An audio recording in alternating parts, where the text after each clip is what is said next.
definitivamente a ser un país de segunda, ya no juega en esa liga. Y hay otra consecuencia, que es que se consolida un modelo peculiar de colonialismo, que es el norteamericano, que no les va a extrañar y del que ustedes son probablemente mejor conocedores que yo. Y después veremos el impacto de la crisis dentro de España. ¿Qué pasa en Cuba? ¿Qué pasa en Cuba? Cuba, como otros territorios de la colonia, como otros territorios coloniales españoles, tiene anhelos independentistas. En el caso de Cuba, el primer impulso independentista se produce más bien tarde, se produce en 1868. En 1868 en España se produce una cosa que se llamó el sexenio revolucionario, que es el derrocamiento de Isabel II. Quizás la peor monarca que ha tenido la historia de España. Isabel II es derrocada y esa es la excusa que encuentran los independentistas cubanos para levantarse contra la colonia. El proceso independentista cubano es largo, empieza en 1868 y no culmina hasta 1898. Una larga guerra de varios años. ¿Y por qué es un proceso tan complejo? En parte por el desequilibrio de fuerzas, pero también porque hay un tercer actor, que son los Estados Unidos de América, que tiene intereses muy claros en el Caribe. Los Estados Unidos de América tienen un modelo colonial diferente al que en este momento, al que en el siglo XIX se estaba dando en Europa, que no es tanto de presencia física como de influencia política y económica. Es otra manera de intervenir. Pero los Estados Unidos tienen un objetivo muy claro, que es fijar la frontera sur. Si ustedes se han fijado en el mapa que nos ha puesto el embajador, cuando México se independiza en 1821, la frontera norte de México llega muy arriba, más arriba de San Francisco. Bien saben ustedes que Texas formaba parte de México, parte de lo que es ahora Luisiana también, Nuevo México, por supuesto. A lo largo del siglo XIX, la frontera norte de México va bajando hasta que los Estados Unidos consolidan una frontera que consideran segura y tienen puestos sus ojos estratégicamente en el control del Caribe, ¿Cómo entran los Estados Unidos en la guerra con Cuba? Porque al final es un conflicto entre un pueblo que anhela independizarse de su metrópoli, los cubanos contra los españoles. ¿Cómo justifican los americanos su entrada en el conflicto? Con una campaña de desprestigio. Los españoles son muy malos, los españoles son crueles, los españoles son la ruina de la cultura. En realidad los norteamericanos lo que querían era dominar estratégicamente el Golfo de México, tener una presencia estratégica en dos islas fundamentales para ellos y consolidar un ámbito de influencia en lo que para ellos era fundamental, que era el sur de América. Los norteamericanos nunca tuvieron un anhelo colonialista en África, pero sí lo han tenido con el sur de América. Esta campaña de desprestigio, que podríamos llamar hoy una campaña de propaganda, fue realmente intensa. Y los norteamericanos se ponían al lado de los independentistas cubanos, a los que alababan por su valentía, por ser valientes y corajudos frente a esa tiranía del español. Y los españoles sí respondían en una contrapropaganda, presentando a los norteamericanos como incultos, sin tradición, como avariciosos. Pero el ámbito de influencia de la propaganda española a finales del siglo XIX es muy pequeño, es muy limitado.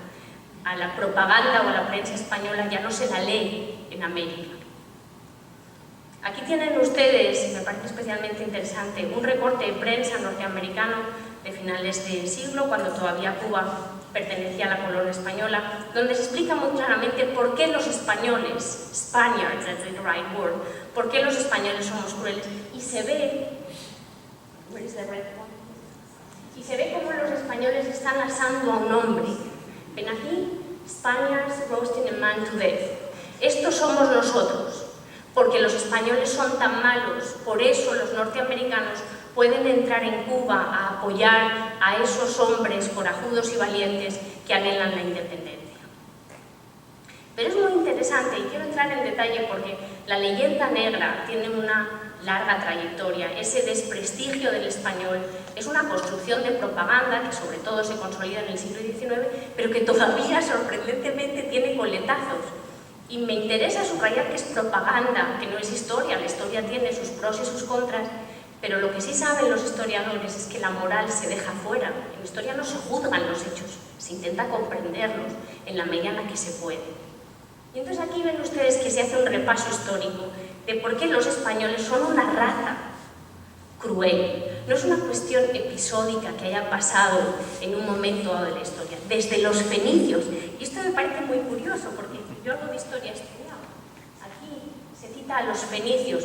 Los fenicios, no sé si ustedes conocen mucho o poco de la historia del Mediterráneo, pero los fenicios no son un pueblo que haya pasado a la historia por sus hazañas crueles. Los hunos, quizás sí, Atila y los hunos, pero los fenicios eran comerciantes.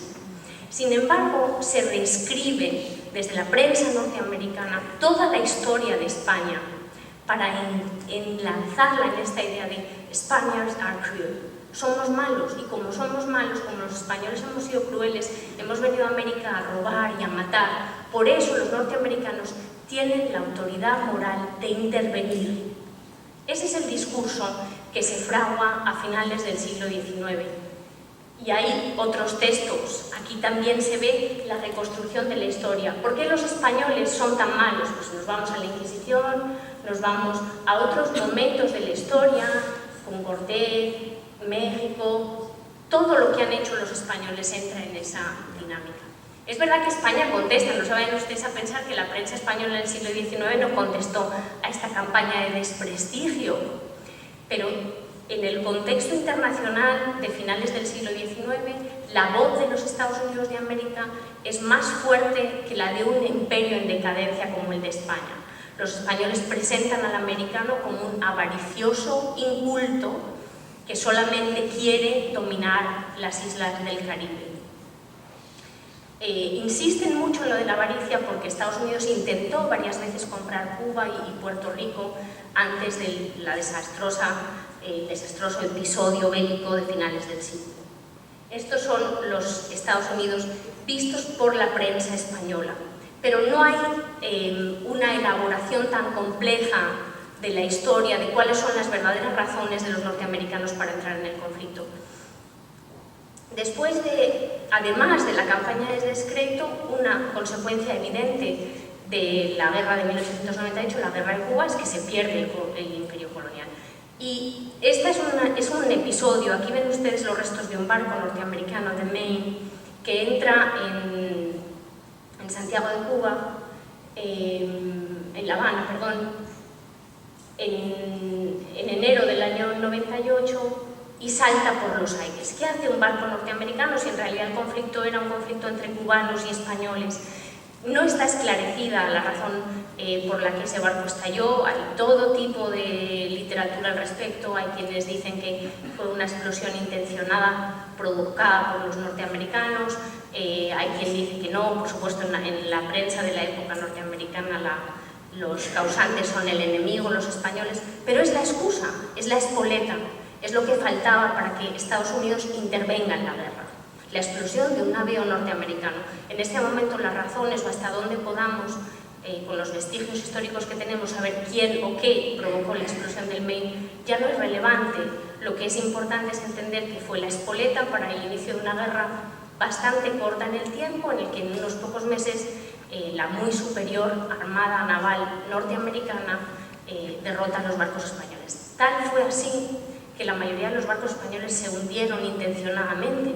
Cervera y otros grandes generales de la época hicieron por hundir los barcos para evitar morir, simplemente. Fue un desastre. Desde un punto de vista militar fue un desastre. Pero tampoco afectó a un territorio tan grande. Insisto que las grandes colonias ya se habían perdido hacía bastantes años. Lo que es claro es que después de 1898 se consolida el dominio de Estados Unidos en el Caribe. Tienen ustedes ahí la foto de diciembre de 1898 de París, donde se firman los tratados de paz entre Estados Unidos y España. Cuba, que era el país que ansiaba la independencia, es un espectador en esta guerra. El tratado establece que España renuncia a la soberanía de Cuba y que Cuba será ocupada por los norteamericanos. Se cede además Puerto Rico y las demás Antillas, Guam y Filipinas, y los yanquis pagarán una indemnización. Lo que quiero que les quede a ustedes muy claro es que después de la guerra de 1898, a pesar de que fue una guerra entre Cuba y España, teóricamente lo que se produce es una confrontación entre Estados Unidos y España, y quien releva en la presencia colonial a España en el Caribe no son las poblaciones autóctonas, Cuba no es independiente después de la guerra, ni Puerto Rico tampoco, sino que son los Estados Unidos de Norteamérica. Cuba alcanzará finalmente una cierta independencia, pero un poco más adelante. Estos son textos tomados del tratado en sí mismo, estos son textos originales del Tratado de Paz de París de diciembre del 98. España renuncia a todo derecho de soberanía y propiedad sobre Cuba, en atención a que dicha isla, cuando sea evacuada por España, va a ser ocupada por los Estados Unidos. España entrega a los Estados Unidos la isla de Puerto Rico y las demás que están ahora bajo su soberanía en las Indias Occidentales y la isla de Guam en el archipiélago de las Marianas. España entrega a los Estados Unidos el archipiélago conocido por las Islas Filipinas. Los Estados Unidos pagarán a España una suma de 20 millones de dólares.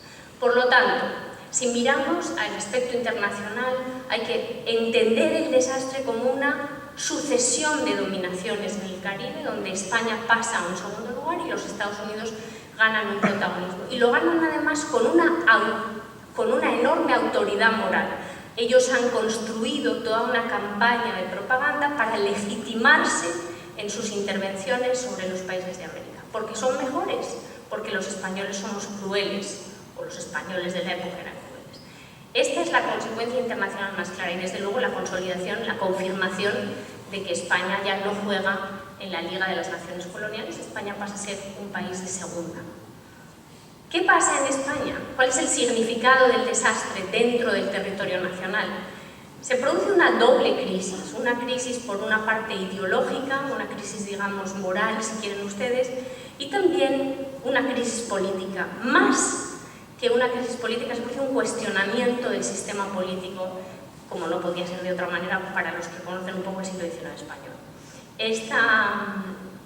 Es muy interesante porque ahora se puede consultar la prensa del XIX español, está toda accesible online y se pueden bajar algunos dibujos graciosos como este, en el que queda muy claro que la única marina que nos ha quedado es este barco de papel que está paseando por el Retiro con un marinero vestido casi como los niños marineritos españoles.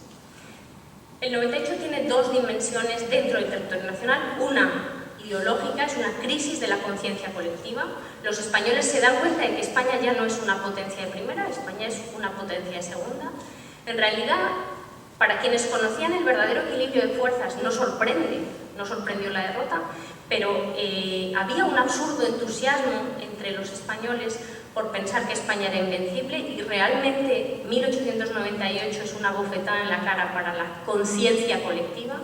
Y hay una dimensión política porque el 98 pone en manifiesto que el liberalismo en España se ha construido mal, que esa clase política, que esa hegemonía, esa oligarquía que domina el sistema político no está respondiendo a las verdaderas necesidades del país. Algo que no solamente pasa con el liberalismo español, pero que revela las profundas grietas de la revolución liberal en España.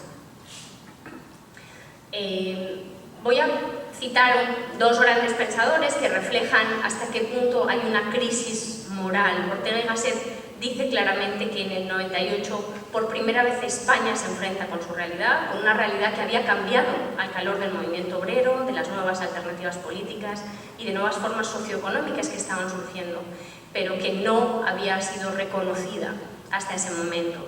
Y Giner de los Ríos, el fundador de la Institución Libre de Enseñanza, dice en el año 99: nuestra catástrofe no es del 98, lo que en este año ha pasado es señal, no más, de una disolución espiritual y material que viene de muy lejos, que ha seguido por bajo de las apariencias de una vida civil y moderna y que ahora, por las grietas sangrientas de la piel, ha salido a la superficie para que se enteren aún los más obtusos. Esta es una de las facetas de la crisis. El 98, la pérdida de Cuba y Filipinas, es como el despertar. Hey, hemos de reconocer que somos una potencia segunda. Pero hay una dimensión política que a mí me resulta muy interesante porque se pone en cuestión el liberalismo como se ha construido en el siglo XIX en España. La derrota del 98 es la derrota de los que ostentan el poder, es la derrota de los políticos, de los militares, que no han sabido dar continuidad al proyecto liberal. Si están ustedes familiarizados con el siglo XIX, el siglo XIX español es una sucesión de políticos en el poder incapaces de perpetuar una reforma constante. Hay bienios moderados, hay trienios liberales, hay décadas de un signo y de otro en la que los políticos no son capaces ni siquiera de llegar a un consenso básico en torno a una constitución. En el siglo XIX en España aparecen muchos textos constitucionales. Ni siquiera la monarquía es capaz de recoger las demandas sociales. La primera reina derrotada en la historia de la monarquía española es del siglo XIX. Hay varios intentos de república. El siglo XIX español, desde un punto de vista político, es muy controvertido y desde luego revela la incapacidad del sistema político por adaptarse a la realidad social. Y eso desprestigia a la clase política. El sistema canovista, les pongo aquí, me gustó mucho esta diapositiva porque lo explica muy bien. Después del sexenio revolucionario, después del destronamiento de Isabel II, Cánovas del Castillo se inventa un sistema por el cual se puede salvaguardar la apariencia liberal democrática, de manera que hay dos grandes partidos que se alternan en el poder. Es el rey el que nombra un presidente del gobierno y ese presidente del gobierno convoca elecciones. Las elecciones están previamente amañadas. Quien había sido nombrado presidente iba a ganar las elecciones, pero al menos de esa forma se garantizaba una cierta alternancia en el poder y una estabilidad política que España no había conocido en todo el siglo XIX. Pero este sistema está completamente alejado de la España real, de las verdaderas necesidades de la sociedad y de las verdaderas tensiones que la sociedad española vive en el siglo XIX. El siglo XIX, a finales, en la Restauración, se conoce sobre todo por las trampas electorales, como los feligreses declaran alegremente que han votado 4 veces a su señor párroco, o como en algunos colegios había más votos de muertos que de vivos. Esa es la Restauración. Ese es el sistema que queda en cuestión después del 98. ¿Qué sistema político nos hemos dado los españoles a nosotros mismos? Eso es lo que hace la crisis de 1898. Se pierde Cuba y Filipinas, eso no tiene un gran impacto porque todo lo importante ya se había perdido antes, pero sí que pone delante de la mente de los españoles la realidad de un país con un sistema político inadaptado e incapaz de responder a las necesidades de la sociedad española. Una sociedad española que había cambiado profundamente. El siglo XIX es el siglo de la primera revolución industrial, es el siglo en el que entra el ferrocarril, es el siglo en el que entran las grandes fábricas, sobre todo en la zona catalana, en la que se produce la gran explotación minera en el norte de España. Es un siglo en el que se modifica sustancialmente la sociedad española, pero la clase política, el sistema político liberal español no es capaz de encauzar las demandas de la sociedad. Y se produce una respuesta intelectual al 98. No piensen ustedes que los intelectuales que asisten pasivos a la pérdida de las últimas colonias y a la confirmación del desprestigio internacional de España y a la profunda crítica al sistema político se quedan callados. Hay toda una vertiente literaria, que es la generación del 98, que tiene una crítica muy fuerte a España, de la que les va a hablar el profesor Moreno, pero hay otra generación, no de literatos, pero sí de intelectuales, que son los regeneracionistas.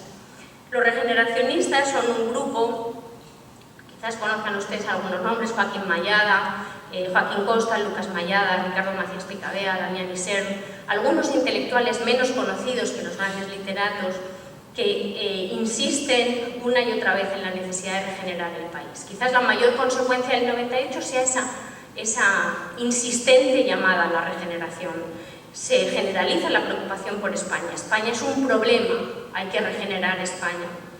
En esa propuesta regeneracionista hay voces, muchas de ellas, que centran los anhelos de regeneración en reformas socioeconómicas, crear sociedades agrarias, modificar el sistema de explotación rural, pero también se plantean soluciones políticas, y los intelectuales suelen pensar en la política con una libertad impropia. Se plantean soluciones políticas con la libertad de los poetas, y se empieza a llamar con una cierta insistencia a finales del siglo XIX y primeros del XX a la llegada de un hombre fuerte. Se empieza a hablar de soluciones autoritarias de forma temporal, porque no se piensen ustedes, la mayoría de estos intelectuales regeneracionistas eran liberales republicanos, pero ante la percepción del desastre mayor que supone 1898, hay que explorar alternativas. democráticas. Desgraciadamente, este proceso intelectual que se vive de crisis del liberalismo y búsqueda de alternativas autoritarias no es exclusivo de España a finales del siglo XIX.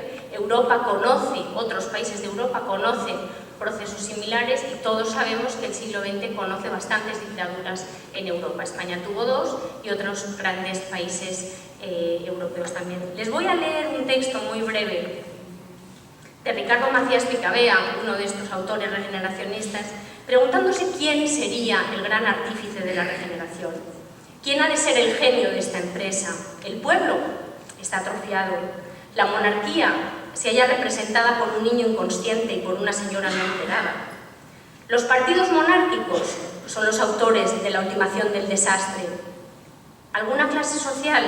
Todas se encuentran en estado de coma o impotencia. El ejército, qué fracaso el suyo.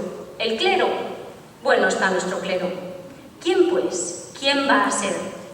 Este, dice Ricardo Macías Picabea en 1899, precisamente este, es el momento para España de la aparición de un hombre, del hombre histórico, del hombre genial, encarnación de un pueblo y cumplidor de sus destinos. Dramáticas palabras, Macías Picabea no conoció ni la dictadura de Primo ni la dictadura de Franco, pero de alguna manera la debilidad del sistema liberal y la incapacidad del sistema liberal para encauzar las demandas sociales da lugar a un descrédito tan profundo que llevará a muchas naciones europeas, entre ellas España, a optar por soluciones autoritarias. Y esto es lo que yo les tenía que contar esta noche.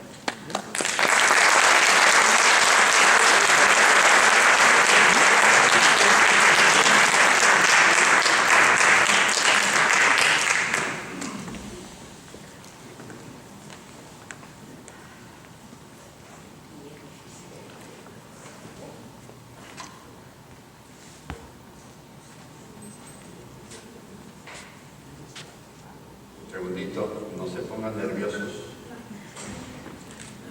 A ver, ¿cómo dice la otra?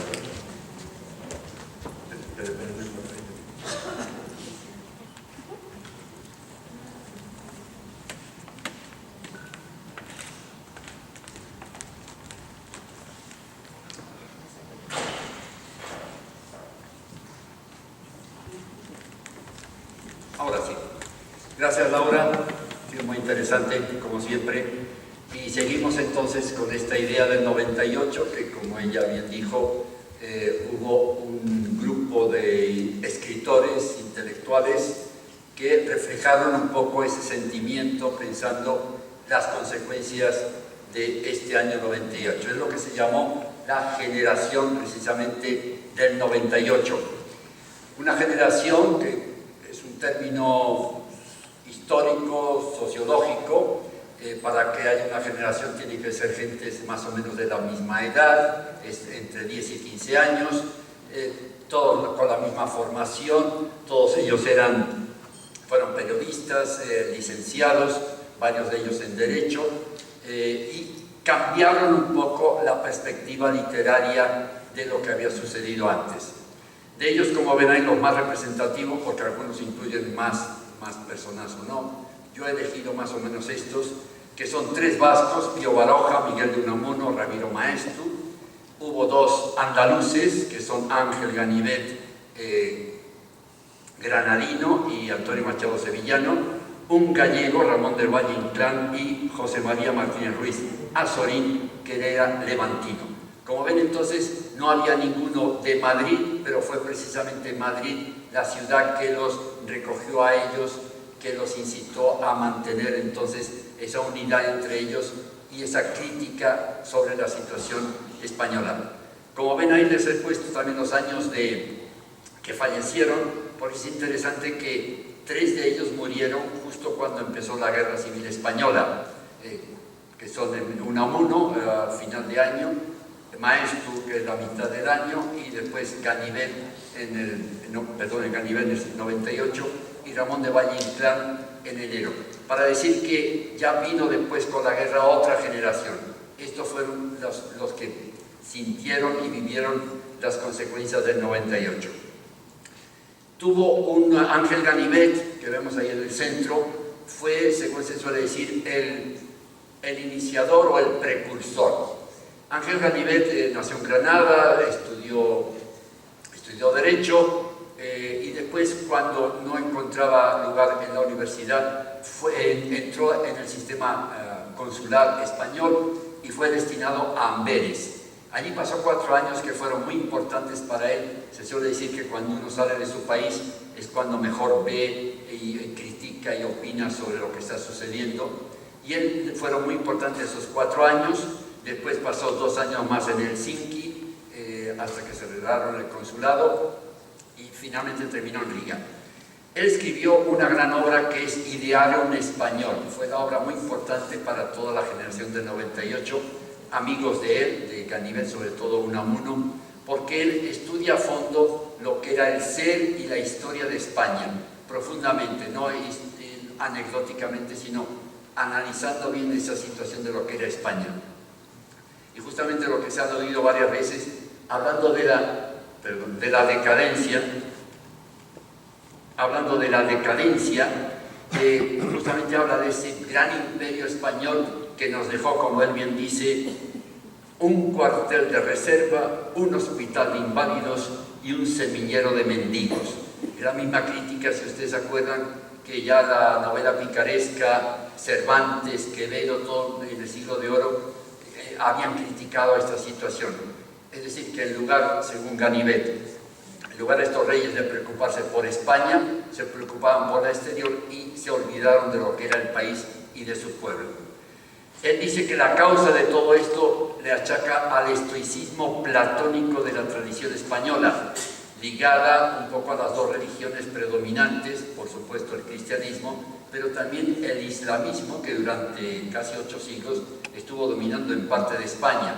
Lo que dejaron, según él, junto al estoicismo platónico, es ese dejar hacer, ese Dios dirá, bueno, ya veremos mañana, lo que Dios quiera, lo que llevaba, según él, a la abulia.